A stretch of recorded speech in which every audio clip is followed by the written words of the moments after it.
Nyarlathotep, the crawling chaos. I am the last. I will tell the audient void. I do not recall distinctly when it began, but it was months ago. The general tension was horrible. To a season of political and social upheaval was added a strange and brooding apprehension of hideous physical danger. A danger widespread and all-embracing. Such a danger as may be imagined only in the most terrible phantasms of the night. I recall that the people went about with pale and worried faces, and whispered warnings and prophecies which no one dared consciously repeat or acknowledge to himself that he had heard. A sense of monstrous guilt was upon the land, and out of the abysses, between the stars, swept chill currents that made men shiver in dark and lonely places. There was a demonic alteration in the sequence of the seasons. The autumn heat lingered fearsomely, and everyone felt that the world, and perhaps the universe, had passed from the control of known gods or forces to that of gods or forces which were unknown. And it was then that Nyarlathotep came out of Egypt. Who he was, none could tell. But he was of the old native blood, and looked like a pharaoh. The Fellahin knelt when they saw him, yet could not say why. He said he had risen up out of the blackness of 27 centuries, and that he had heard messages from places not on this planet. Into the lands of civilization came Nyarlathotep, swarthy, slender, and sinister, always buying strange instruments of glass and metal, and combining them into instruments yet stranger.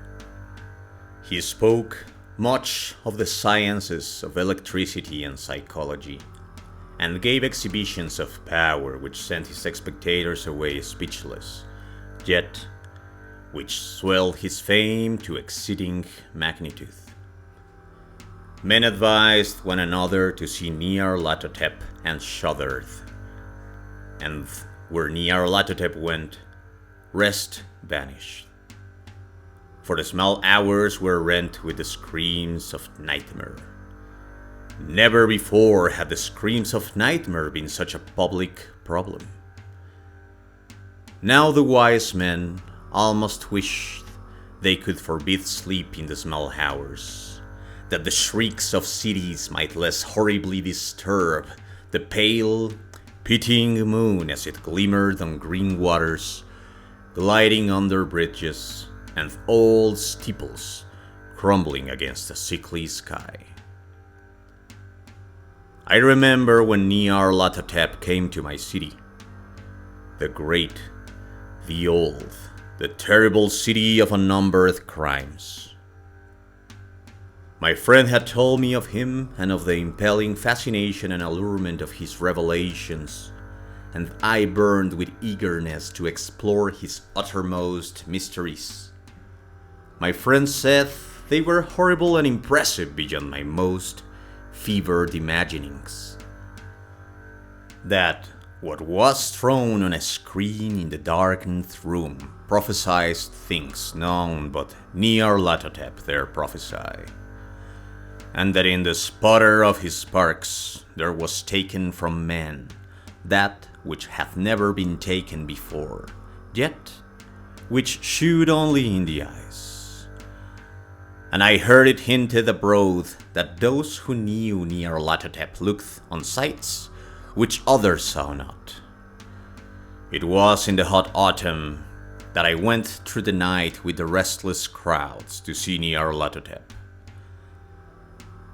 Through the stifling night and up the endless stairs into the choking room. And shadowed on a screen, I saw hooded forms amidst ruins, and yellow evil faces peering from behind fallen monuments.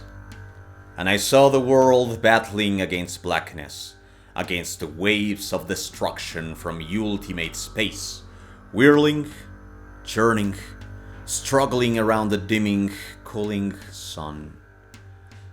Then the sparks played amazingly around the heads of the spectators, and hair stood up on end, whilst shadows more grotesque than I can tell came out and squatted on the heads.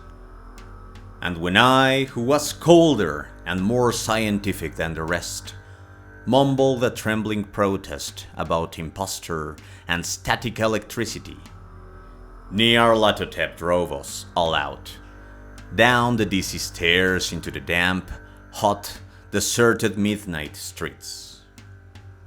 I screamed aloud that I was not afraid, that I never could be afraid, and others screamed with me for solace. We swore to one another that the city was exactly the same, and still alive, and when the electric lights began to fade, we cursed the company over and over again, and laughed at the queer faces we made. I believe we felt something coming down from the greenish moon, for when we began to depend on its light, we drifted into curious, involuntary marching formations, and seemed to know our destinations, though we dared not think of them. Once we looked at the pavement and found the blocks loose and displaced by grass, with scarce a line of rusted metal to shew where the tramways had run. And again we saw a tramcar, lone, windowless, dilapidated, and almost on its side. And when we gazed around the horizon, we could not find the third tower by the river. And we noticed that the silhouette of the second tower was ragged at the top.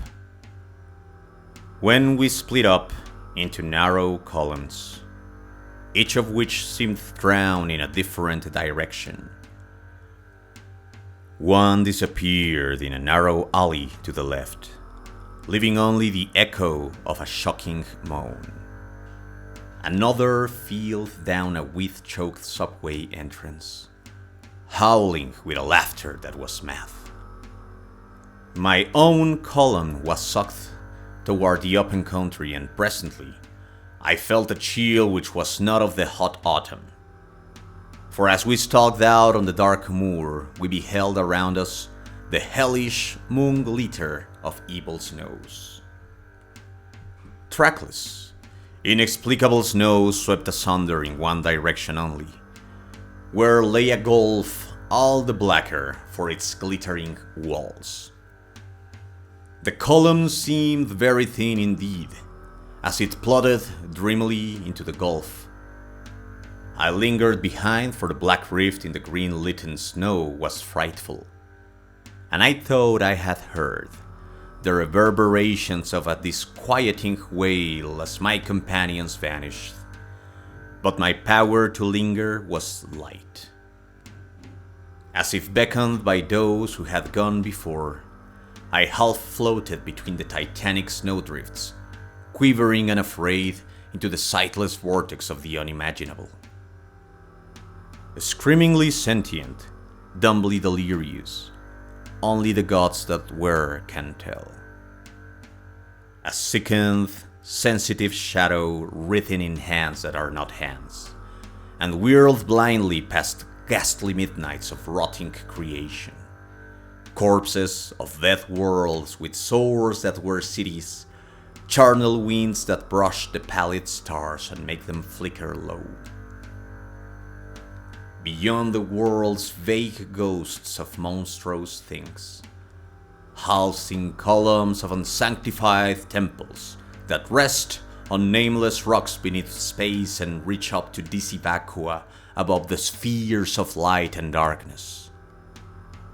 And through this revolting graveyard of the universe, the muffled, maddening beating of drums, and thin, monotonous whine of blasphemous flutes from inconceivable, unlighted chambers beyond time, the detestable pounding and piping whereon to dance slowly, awkwardly, and absurdly the gigantic tenebrous, ultimate gods.